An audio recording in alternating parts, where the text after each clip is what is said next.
Alright guys, PW here once again.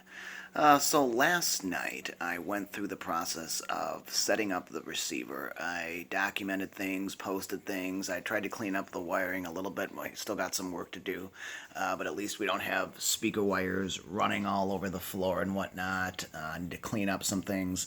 Last thing I'm going to do is wipe everything down once again with brand new microfiber towels, but one of the most important steps to any AV receiver or surround sound receiver, even be it stereo, you're going to need to calibrate it. And I did a video on basically unboxing the Audyssey multEQ XT32 microphone and setting this guy up. So check back or give me a comment if you'd like to know how to do that. It's pretty simple, though. You're just going to put your tripod together, your little cardboard tripod that came with the Denon and Marantz receiver, and you're going to get your microphone out. You're going to set that at the top, and you're going to choose your listening position. Now, listening position can change or alter between rooms, setups, how you have your speakers set up. That's all going to determine that.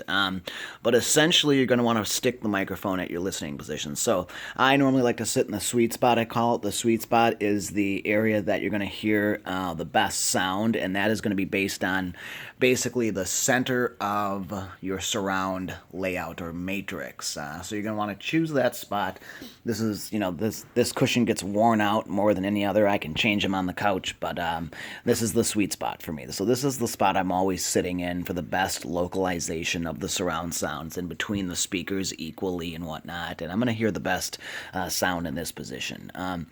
And for setting it up, calibrating the receiver is extremely important because I know for myself, I took this receiver from my other house, my other property that I own. And at that other property, the room was almost twice as big, and it was made of different materials, drywall as opposed to plaster, and we've got, some different equipment here. I'm using my KEF speakers as some speakers, some wide speakers, and we've got our power amplifier set up, so there's some optimization we need to do. Now, calibrating the receiver is extremely important in several aspects, but for one, as I explained in a previous video, if you were in a studio that was 5,000 square feet, can you imagine the difference in how the speakers would sound?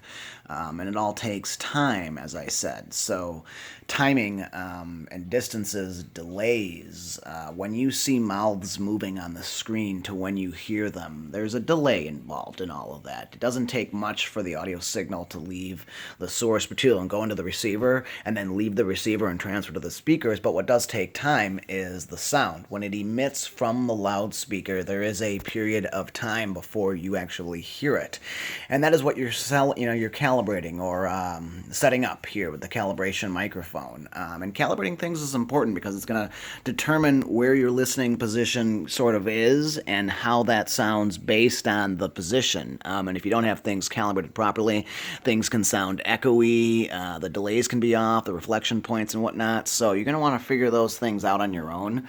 A lot of times I recommend taking a ruler or yardstick or a measuring tape of some sort and making a direct straight line from your speakers. So from your sitting spot, from your listening position or sweet spot, you're going to want to stand in the center as I am now, and you're going to want to point directly with a either laser pointer or some sort of straight device to the speakers, and that's where the speakers are going to be that's where they're going to be directed. You're going to want to direct them toward you. So in my situation, yeah, that SVS could be turned slightly, but it's kind of in a neutral position, so where anybody sitting on the couch can hear it just perfectly. Those KEF speakers also are turned, and they're going to want to be shooting audio directly towards me.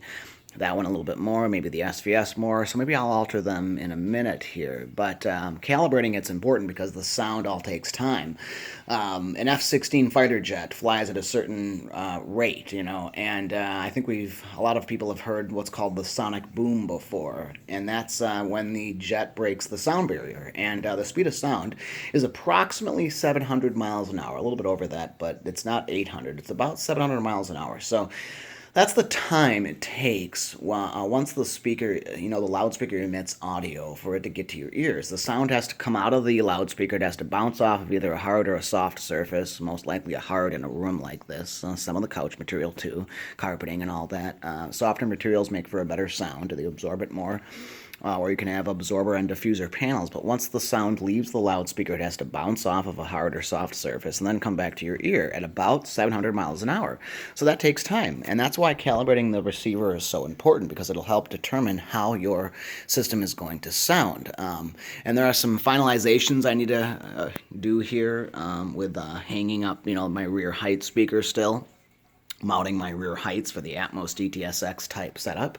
I also need to hide my speaker wires, but we can calibrate stuff before I do that. I'm just going to need to hang up the speaker. That's going to be my last order of operations, so to speak. But once you've got everything placed, you're going to want to do the setup in the receiver. Now, Denon and Marantz are going to offer the Audyssey. Different level of receivers are going to offer different levels. The highest Audyssey is the multEQ XT32. This is a flagship receiver from Marantz. It's going to offer the best form of calibration. The lower line of receivers or stereos from Marantz offer just a generic Audyssey.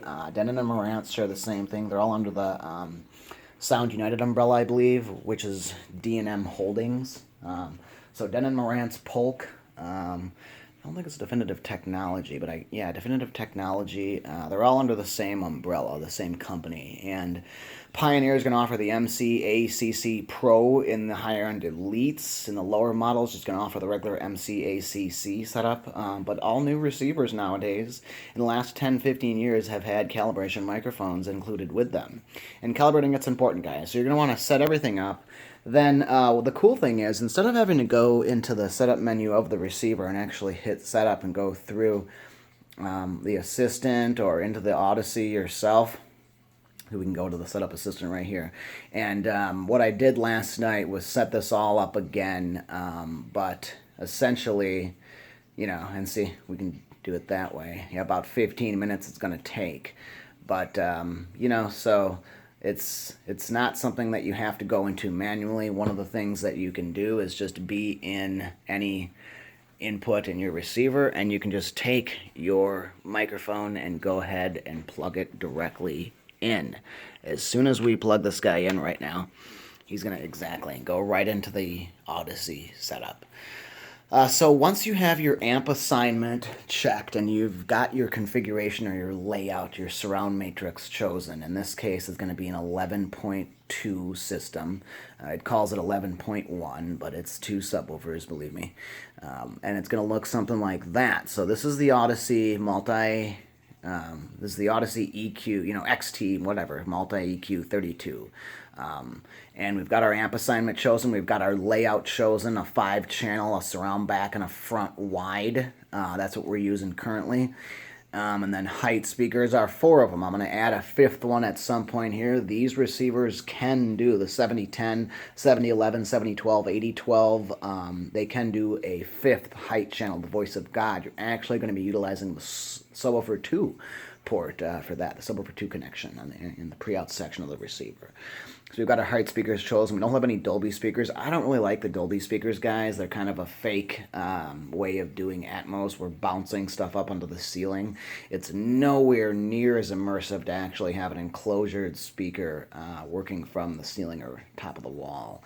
And based on, I've told you guys this before, but concerning the in-ceiling speakers versus actual enclosure type speakers, I know it's more difficult to have an enclosure type speaker sitting up on the ceiling or the wall, but it does offer a little bit better sound than an in-ceiling type speaker. An in-ceiling speaker is great. They work wonderful, but they're designed a little bit differently than the enclosure type speakers, as all speakers are.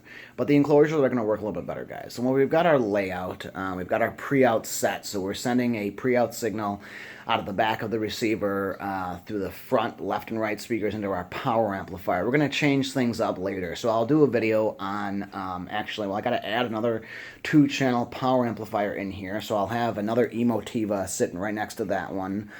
And we'll be powering the front height channels and the rear height channels. And then front left and right is going to be coming right out of the receiver. But once I get my 5-channel power amplifier at 175 watts, guys. I'm going to power all 5 floor speakers with that, and then we're going to go height channels with power amps. So we're going to be taking a lot of strain off this receiver in videos soon to come. But yeah, we got our pre-out section. We're just going to view our terminal configuration real quick, how things should look connected to the back of the receiver. Our front wide, we should be sending a pre-out. We should also be sending a pre-out to our front left and right, which we're doing, subwoofer 1 and 2, and then yes, so we're not using the front left and right. That's actually taking the most strain off the receiver, guys. The front left and right speakers are always used the most. Specifically in stereo, they're the only ones used. So taking that strain off the receiver is really, really reducing the amount of strain the amplifiers inside the receiver have to perform and how hot it gets and whatnot. So yeah, we're not powering too much, but it is a lot still out of this receiver. Adding the 5-channel is going to take care of most of those bottom speaker terminals. So we've got our 11.1 configuration set. I'm just going to hang up my speaker real quick and we'll get into the Audyssey calibration here. You know, and another thing that the calibration is going to do, after you set everything up and you plug it all in, sometimes you wonder if you connected the right speakers into the right port. So if that speaker is actually connected into the left front height, you could have got them mixed up. That one could be in the right front height and you don't know. So running the calibration also is going to determine all of that for you. So I'm going to go ahead and start the Audyssey setup right now, and we're going to calibrate my receiver. Channel select is selecting, and for this video, guys, I'm going to be skipping the front wide, but we're going to be measuring all the other speakers, and surround back, unfortunately, I'm going to skip for this one because I've only got one surround back set up right now, an NHT speaker, and then 2 NHT speakers for the surround. So I'm trying to keep things the same brand, even though it's very difficult to do that. At some point here, I'll probably have all SVS speakers. Since I did buy an SVS 5.1 package all at once, I've got a subwoofer with it, the 2 towers, the center channel. I seem to think that those are the best speakers for home theater music and movies in general, and for the price point they sit at. They're probably the most budget-friendly, audiophile-grade quality speakers I've ever seen. But if I was going to move up a notch, I'd probably go to the KEF Q500 speakers and bi-amp everything. But that's a little bit more expensive, a little bit more money, and we've got that running in a different room. That's actually going to be where the dedicated home theater is going to be running all the KEF speakers, but it's a lot of money, and we haven't bought all the speakers yet, so we've got some purchasing still to do and whatnot. So going to be running all power amplifiers in the dedicated home theater, though, so that's interesting. That's why I'm kind of determining how this setup is going to sound. But got our channel select all picked out. We can check our results afterwards. We're going to go ahead and start our calibration. Now, we've made our microphone. I'd love to use a tripod. If I had one, I would do it. I've got one meant for a really expensive telescope of mine, but the threading pattern and the size of threads on the back of the microphone on the bottom of it are a little bit different, so I can't use that. Unfortunately, I don't know where my tripod is for my 35mm camera, so we're not going to be able to use that, but it would be beneficial if you're into photography to get a tripod, because you can use it wonderfully for this. Raise it, lower it, change, so. But it does supply you with the cardboard stuff, so you can just build the cardboard stuff on your own. I did a video of this. I probably haven't posted it, but, it's very easy to do, and I'm just going to undo the tangles real quick. I mounted my speaker on up, so we got that, and then we're going to run our calibration. So let me untangle this real quick, guys. Make sure the cord is perfectly out of the way and all that, and we're going to go from there. So I'm just going to hit next, guys. Yep, I've opened the front panel on my receiver. I've got the microphone plugged in. We're going to move to the next thing.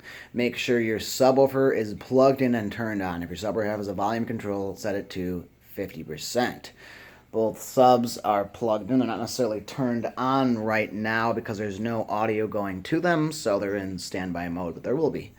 Okay, we've got our subs plugged in. Next is going to be turn on the external power amplifiers. We've got that turned on, so we're ready to move. Okay, sound measurements are performed by placing the microphone at 8. I'm wrong. Okay, I said 6, guys, but it's 8 different positions in your listening area. Wow, that's a lot. It's going to take more than 15 minutes like it said. So we're going to move to next, and place the microphone at ear level at the main listening position. Make sure you are always 20 inches from the back of the wall of your room for each test. 20 inches. We've measured exactly, and we are. So, once you've measured that on up, let's go to next here. Please be quiet during the tests as background noise can affect the calibration. Alrighty. And I'm just trying to listen here. Unfortunately, it seems like we've got a diesel going by outside. So I'm going to have to wait until that shuts itself up. I can still hear something. So guys, I'm just going to hit next. Select begin test to start the calibration, and it is going to begin here.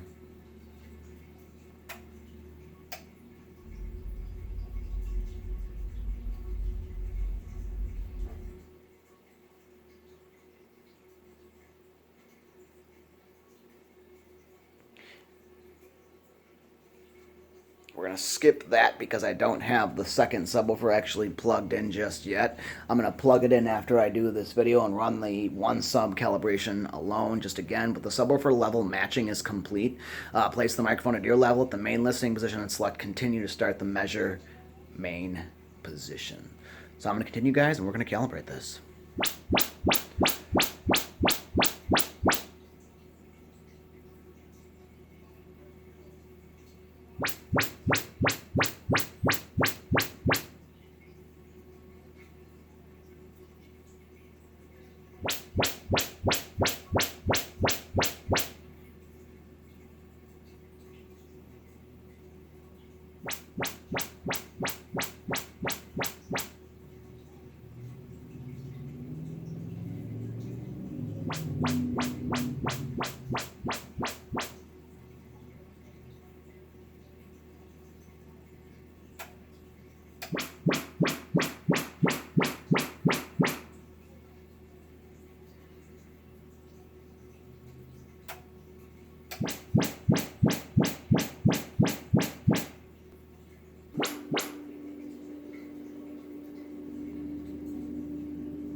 Alright guys, so once you've done it properly and you've ran through the first listening position, the first sound test, when everything is a success and everything's okay, you've checked polarity or I'm sorry, phase. You've checked phase and made sure your power and ground wires are in the proper terminals of both the speaker and the amplifier. You're going to get this screen. This screen is going to be a detection screen. It's going to say that, yes, we've detected front and everything's okay. We've detected center, everything's okay. Subwoofer, one speaker this time. I'll add my second subwoofer later in another test. Surround, yes. We've detected no front wide because you told me to skip that. Front height, yes, and rear height, yes. So I'm going to move on to next here, and we're going to get our next calibration going here. Okay, now what we're going to do is move it says place the microphone ear level at the second listening position, which should be no more than 2 feet away from the first position. Then select continue. So let's say, our first position was right here, guys. It was right there. So our second one, it wants us to move it over to the left once. We'll just do that. We'll just move it over to the left. It could be the second position that someone else would be sitting in, and most likely if I'm sitting here with the female, well, she'd be right there, or she'd be right here, and that's going to be probably our third position. So I'm just going to take the microphone very carefully, and I'm going to move it right there, just about in the center where your ears would be. And I'm going to hit go. So we're going to continue this second test now.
All right, and everything worked out great. So we're then going to move it to our third position.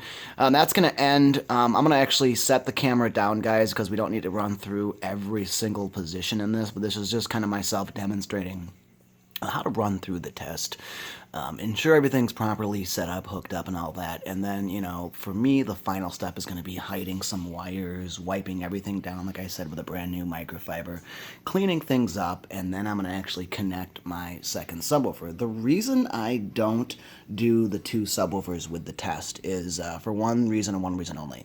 I like to kind of have my second subwoofer additional bass, so to speak. And what I mean by that is, and I'm going to turn this off because we're drawing extra amperage by having this on and then our phono preamplifier on. But by extra bass or additional bass, what I mean is my second sub, I like to be kind of something on demand. And by on demand, I mean, like, you know, if I'm watching a movie or listening to audio and there's just not enough bass, like, for instance, with records, sometimes I'll play the record player through the preamp, you know, into that. Sometimes I'll play the record player into the Emotiva, you know, phono preamp, and I'll move it through the Parasound preamp as well, since it'll only take a line level signal, and I'll actually run that through the Emotiva power amplifier. It'll give me both left and right speakers playback. But you know, with some records, there's more bass than others. For instance, on my Van Morrison record, there's a ton of bass on this one, a lot of bass, a lot of extra bass. And then most other most other records, there's nowhere near as much bass. With this one, I actually, you know, with this record, I have to keep the bass all the way down. So with things like that, I like to be able to turn the second sub completely off or way down. But with other songs, other music, other audio, it doesn't have enough bass, say. So I like to turn the second subwoofer up, but keep that same subwoofer at the same position. That's why what I'm going to do later is actually run through just the subwoofer matching levels. I'm not going to run through the whole Audyssey test again. And that'll complete my calibration. I'll have everything calibrated, and I'll have a second subwoofer for myself kind of handy to be able to turn up and down as I wish. You can always do that anyways, but it's just making the process go quicker in the Audyssey setup than it normally would. So I'm going to run through this, guys, but I'll be right back with you when it's all complete. So everything went well with my next task, where it's going to be the fourth position, and keep in mind, no more than 2 feet away from the last listening position, guys. And actually, when you get to the fourth listening position, it does allow you to actually complete the Audyssey multEQ XT32 dynamic volume setup. I'm not sure other setups or calibrations are like this, but once you've reached 3 full positions of calibration on this guy, it'll allow you to just complete it. I'm going to actually go through the whole process and do the listening positions, just so if there were a bunch of people, or if I were sitting in any listening position in this room, essentially, it would give the best calibrated setup possible.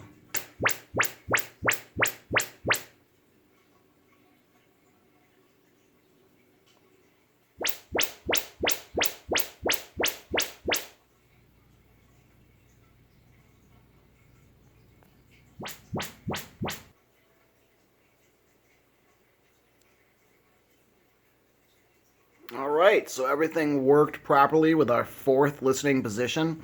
I am going to do it at a fifth. I'm going to run it on here and continue the entire setup. We'll be back shortly, guys. And yeah, we had our fifth position done properly, so everything's working smoothly for me, guys. It's running through it smoothly. It's running through it great. I'm having it's taken a long time. It initially told us 15 minutes. Well, we've been doing the video for at least 24 minutes so far, so that is not going to happen in 15 minutes, but you're lucky if you can do it in 30.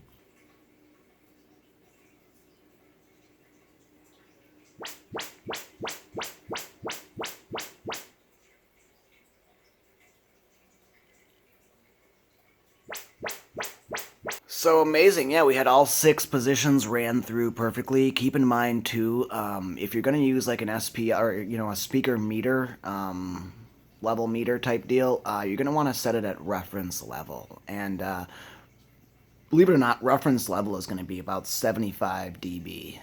75 dB is reference level for, movie watching, listening, music listening. But if you're a little bit closer to a surround speaker, or there's a certain speaker that you're sitting closer to, like for instance my position, if we kind of go in the sweet spot and we take a look at the right surround speaker, the right surround's a little bit closer, so you might want to have 1 or 2 speakers a little bit lower than 75, so that way it calibrates it better. But doing this auto calibration is going to set all that for you, so it takes the pain and effort out of doing all that and does it for you, guys. So I'm gonna run it short here. I'm gonna cut it short just a little bit, and I'm gonna go ahead and complete the test. I've got all the positions, at least myself, and someone else would be sitting in this room. If there's more people, well, you're not going to be in the sweet spot anyways, because keep in mind it's got to be 2 feet away from the first listening position. So not the last listening position, from the first. So, all right, this is going to complete our Audyssey calibration. I'm going to hit complete, and what we're going to do is, it's analyzing the room data right now. But the Audyssey Dynamic EQ maintains bass, clarity, and surround sound at low volumes, letting you enjoy late-night movies and television. Do we want to turn on the Dynamic EQ? And what I'm going to do is say yes. I want to turn on the Dynamic EQ, specifically for the bass amount. I'm not annoying my neighbors and whatnot. And, you know, if someone else is trying to sleep in the room next door or above me, or below me even in the basement, you know, it's not bothering the hell out of them. So I'm going to turn this on, guys, and it's going to give me a much better sound, believe it or not. Not a night and day difference, but it is pretty noticeable after you calibrate the receiver from before calibrating it. And like I said before, calibrating it gives you an option to kind of go over things. You know, for me, I noticed that these front height speakers are really cheap and ineffective, and that's why I've been doing this little setup here to kind of test things out. So while they're fine to use in this room, I would never use these height speakers in the dedicated home theater. I would use the SVS elevation speakers. And while I'm waiting to, you know, I'm waiting to acquire those, for those to come in the mail, essentially. And when they do, I'll let you know how they work. I'll set them up. I'll actually run the calibration again with those speakers and go from there. So I'm going to hit yes, turn on the EQ. The second thing it asks us is the Audyssey Dynamic Volume automatically adjusts volume to deliver the perfect levels for day or night listening. Turn on the dynamic volume. Yes, I want to do that. So it applied our room corrections. Last thing we're going to do here is go ahead and disconnect the microphone. And we're going to hit OK. So I'm just going to pull that out. Audyssey done, guys. As you can see, it kind of gives us everything that we've done or selected. So I've turned all those things on. That gives us now the ability to access extra options in the receiver, the dynamic volume, the dynamic EQ, and yeah, get a much better listening, you know, taste. But here, I want to run through the details with you really quickly. And look what it did. So it changed my speakers a little bit. So that's why you got to be careful with these setups. What I'm going to do is actually configure this myself. I'm going to go back into the settings and set those as small. So what it's doing is it's telling us right now that it thinks our, or my front towers and center channel are large. So it's telling us that it should be sending a proper amount of bass to those.